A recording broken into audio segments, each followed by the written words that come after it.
We live on a piece of the Earth's crust which has had an immensely long and eventful history, at times shrouded in mystery. Here we tell how it has travelled the globe and more than once lain at the bottom of the ocean. How it was buried to red-hot depths and sundered apart.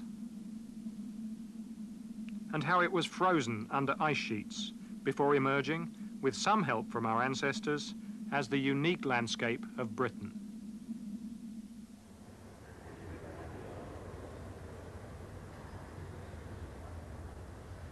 That, in a nutshell, is the purpose of this programme. It's a quotation from this booklet prepared to accompany the Geological Museum's exhibit, Britain Before Man.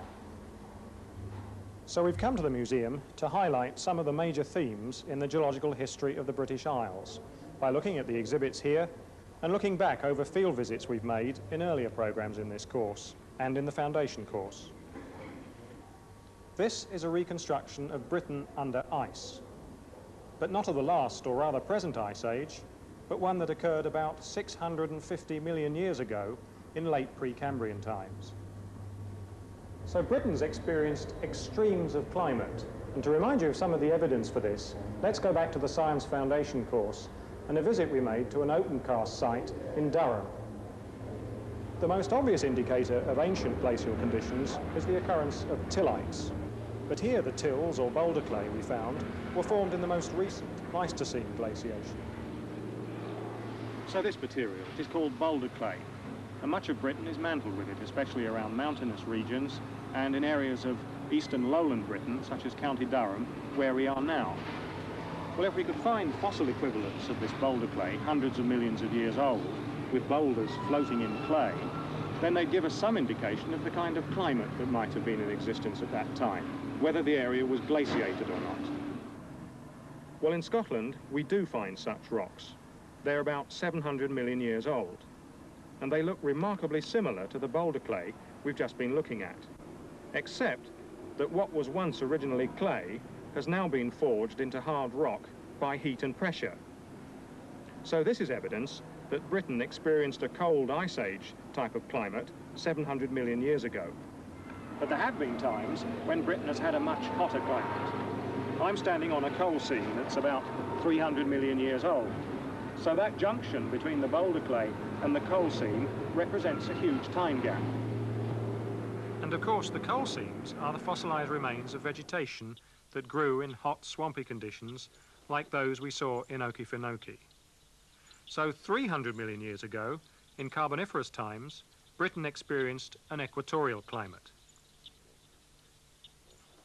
At the present time, equatorial rainforest areas are flanked to the north and south by hot, dry regions, and in parts of these occur vast sand deserts. Again, in County Durham, we visited a quarry in Permian sandstones lying above the coal measures, which exhibited fine dune cross bedding. Such indicators of desert conditions are found in many other Permian sandstones in Britain. These so-called new red sandstones are on the Isle of Arran.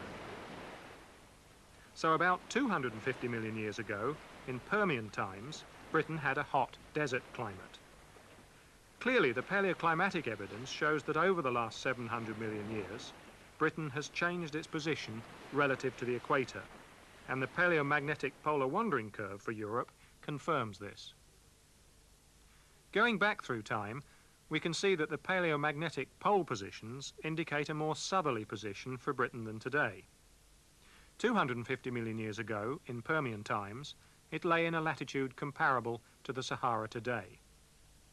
An equatorial position in the Carboniferous, and before that, progressively nearer to the South Pole.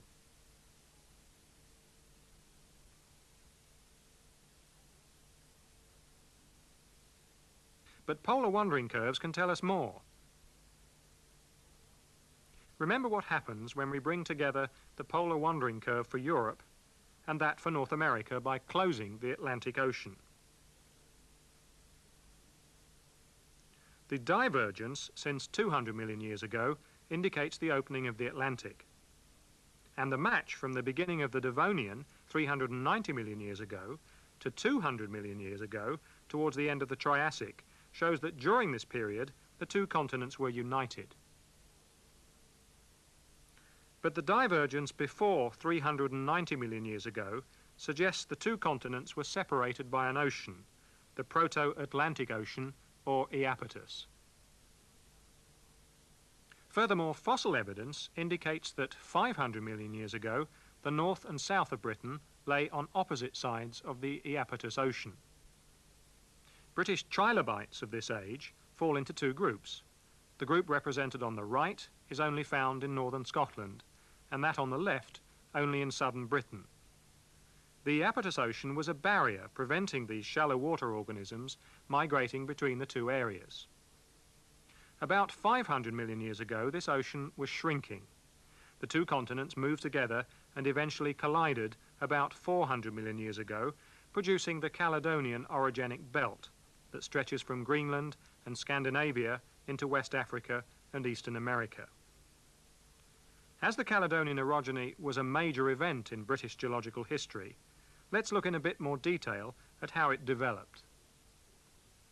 Some 700 million years ago, at the end of Precambrian times, there was continuous continental crust between areas which today are North America, to the left, and Europe, to the right. We know very little about the detailed paleogeography at this time, but as you know, the area lay close enough to the South Pole to be affected by glaciation. Around 650 million years ago, the continental crust was separated as the Iapetus Ocean opened. We don't know how wide this ocean was, so the division in the middle may represent hundreds of kilometres on either side of an ocean ridge system. At this stage, thick sediments began to accumulate on the Scottish margin of the new ocean. About 50 million years later, a relatively short period of subduction on the southern margin of the ocean is indicated by the occurrence of andesitic volcanic rocks and granitic intrusives in what is now the Midlands and Wales. But by the beginning of the Cambrian, it appears that both margins of the Iapetus were passive again, for there's no evidence of subduction-related igneous activity of this age. But by early Ordovician times, the Iapetus Ocean had begun to close, and as the closing continued, the sediments that had accumulated on the Scottish margin were folded and metamorphosed. On the other margin, volcanoes formed in the Welsh area. By late Ordovician times, the Scottish crust had thickened considerably, leading to increased metamorphism and the formation of granite plutons. At this stage in the closing of the Iapetus, an accretionary prism formed on the Scottish margin as continental slope and ocean trench sediments were wedged under the leading edge of the continent by the descending oceanic crust. On the other side of the narrowing ocean, volcanic islands were forming in what is now the Lake District and Snowdonia.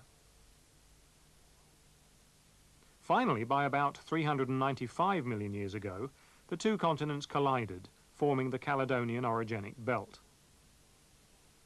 The widespread folding and metamorphism was followed by the intrusion of granite masses, such as are now seen in the Cairngorms and beneath the southern uplands and northern England.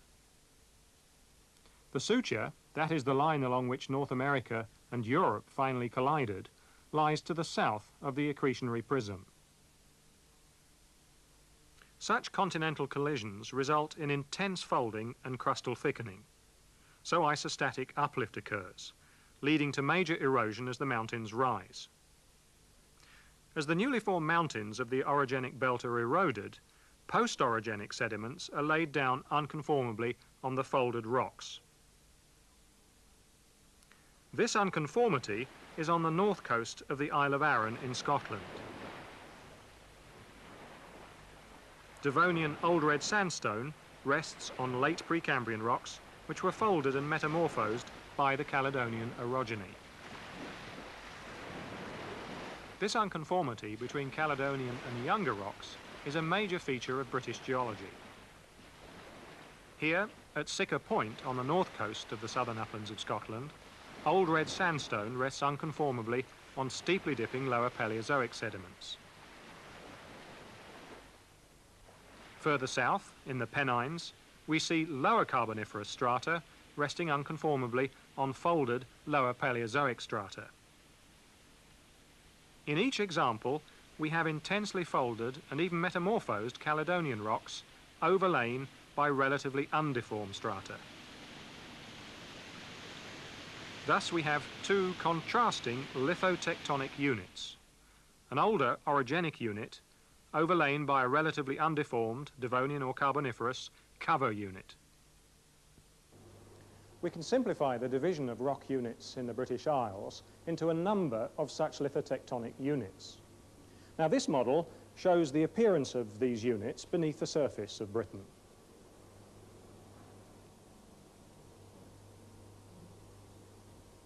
And the colour key to it is here. At the base in purple is the pre-Caledonian basement. And above it in yellow is the Caledonian orogeny. And then above that in pink is the older cover. And then finally at the top in green the younger cover. Well, in fact, we divide the rocks of Britain up into 5 lithotectonic units, but we'll come to the 5th one in a minute. Now, the boundaries between all these lithotectonic units are usually major unconformities, but there may be major faults in places. We've just been looking at examples of the regional unconformity between rocks of the Caledonian orogenic belt and what's termed the older cover. In the Cheddar area, you've seen an example of another major but younger unconformity between the Carboniferous limestone and the younger cover, which starts with the Triassic conglomerate above. Well, this map shows the surface exposures of the lithotectonic units, with basement up here, Caledonian orogeny, older cover, and younger cover. And the younger cover outcrops over most of southeast England, over the North Sea, the English Channel, and the Irish Sea. Let's remove the younger cover. The hollows in this model show where the younger cover, that's the Permian, Mesozoic, and Tertiary strata, are thickest. The offshore basins here are particularly marked south of Ireland, and one of them can be traced up into Cardigan Bay. And there's one onshore, the Cheshire Basin, and a smaller one to the north beneath the Vale of Eden, which runs on into the Solway area. Look how steep its margins are. These margins and those of the other basins are faults that often moved while sediments of the younger cover were still accumulating. Now let's strip off the older cover. The hollows in this model represent the combined thickness of the younger cover plus the older cover. There are two new features here. This basin up here is the Midland Valley of Scotland. Following the closure of the Iapetus Ocean, this rift valley subsided during the Devonian and Carboniferous, accumulating sediments of the older cover. Secondly, there's this east-west trending trough in the southwest of England. This is the key to the 5th lithotectonic division. This area was the margin to an ocean to the south, the Rheic Ocean. During the Devonian and early Carboniferous, it accumulated sediments, but in the late Carboniferous, these sediments were caught up in an orogeny, folded and metamorphosed as the Rheic Ocean closed. This orogeny is known as the Variscan. This depression is a reflection both of the thickness of Devonian and Carboniferous sediments that accumulated on the margins of the Rheic Ocean and of the compression and thickening of these sediments by Variscan earth movements. Further north, the older cover was not affected by this orogeny, so we make a lithotectonic division between the relatively unaffected region, the older cover, and the deformed Devonian and Carboniferous sediments of the Variscan orogeny. Finally, let's strip away the rocks of the Caledonian orogeny. Now there are the huge depressions in North Wales, northern England, and above all in Scotland. These depressions represent tens of kilometres of rocks formed on the flanks of Iapetus and compressed by the Caledonian earth movements, causing considerable crustal thickening. Now, of course, this model shows us the present-day surface of the basement rocks beneath Britain, and there are 3 major areas where it's close to the surface: northwest Scotland, Wales, and the Midlands. Clearly, these haven't been much affected by orogenic activity, so we can regard them as cratonic areas which, since the late Precambrian, have either been land areas or only covered by shallow seas.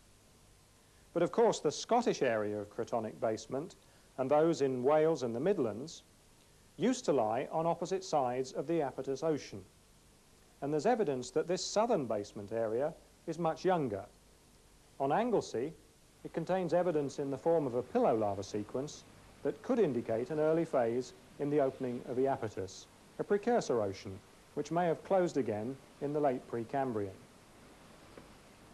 So far, we've seen evidence for how Britain has drifted northwards across climatic belts and how its rock formations can be divided up into 5 lithotectonic units.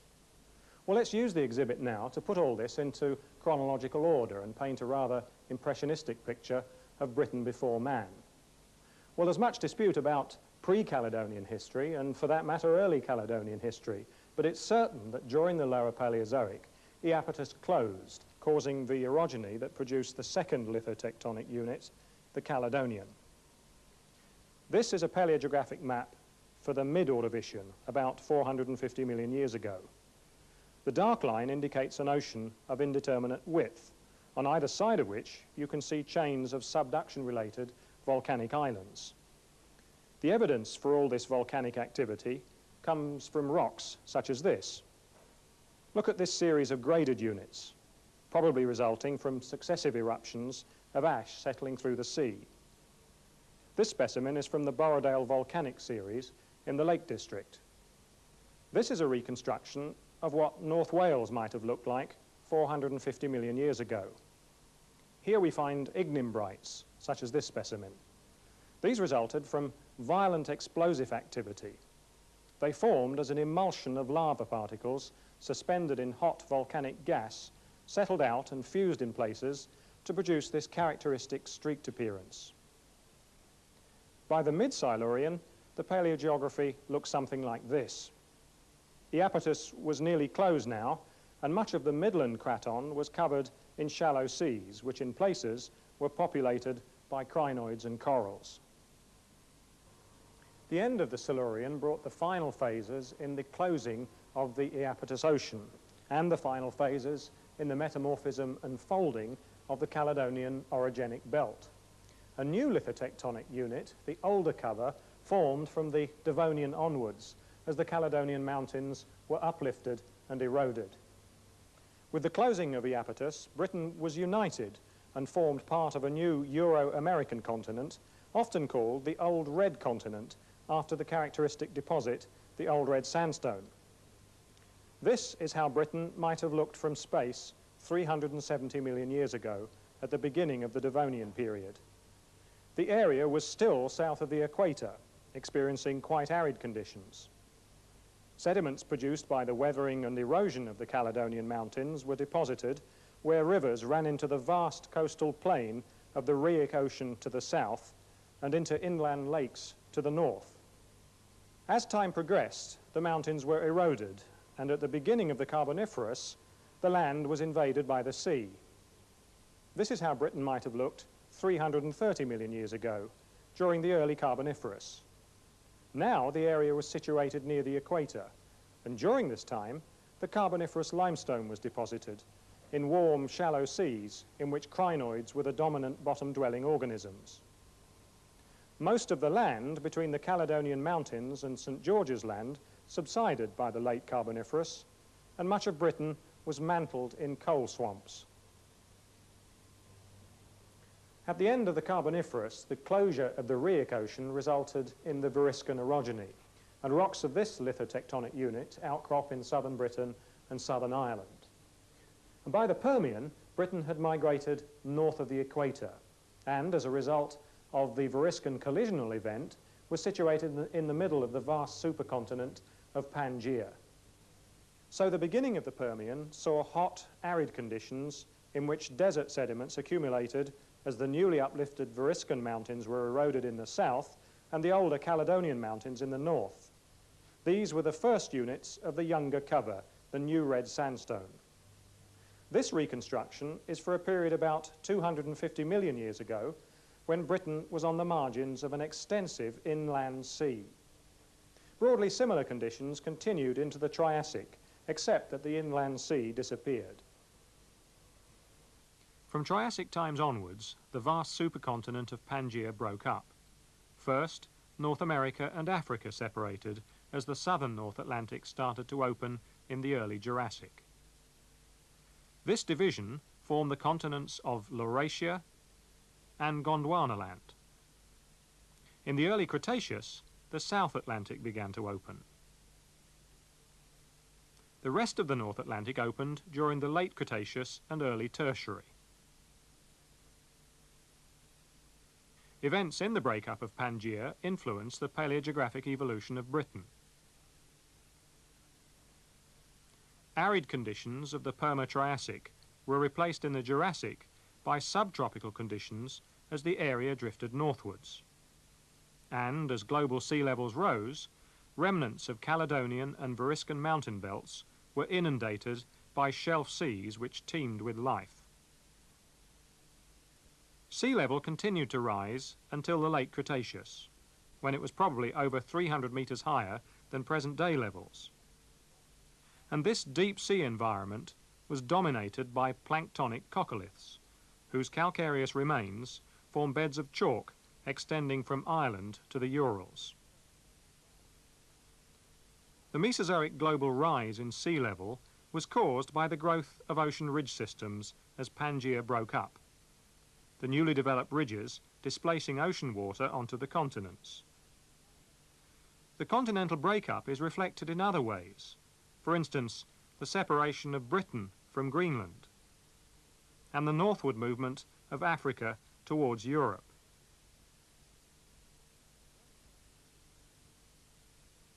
Early tertiary igneous activity in the northwest of Britain, such as this columnar lava at Fingal's Cave, is coincident with the earliest phases of Atlantic opening between Britain and Greenland. Africa's collision with Europe resulted in the Alpine orogeny. And in Britain, movements of a similar age produced folding in the younger cover, as here on the Dorset coast.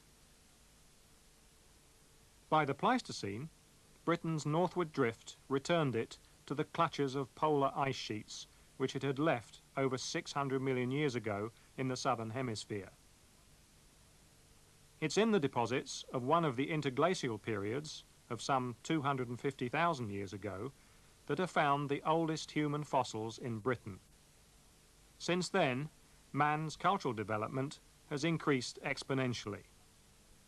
Perhaps this scene depicts one of the first geological field trips about to begin.